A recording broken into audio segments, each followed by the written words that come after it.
Hello guys, in today's video I will be showing you how to fix Pinterest picture not showing problem. So the answer is easy, just go to the settings, then scroll down to the apps section.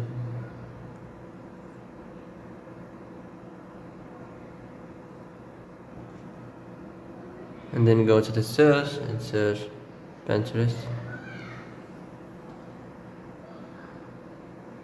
Then go to the storage, and here you will find this clear cache option. Click on it. Now you can go check it if it worked, and if it didn't you can try to restart your phone or turn the Wi-Fi off and on, or the Bluetooth or the airplane mode. Also you can try to clear data, but be careful. If you clear data, all this application's data will be deleted. This includes all files, the settings, the accounts, the databases, etc. So be careful if you want to clear your data. And that's it for today's video. I hope this is the answer you've been looking for. If you like this video, don't forget to like and subscribe, and see you in the next video. Thanks for watching.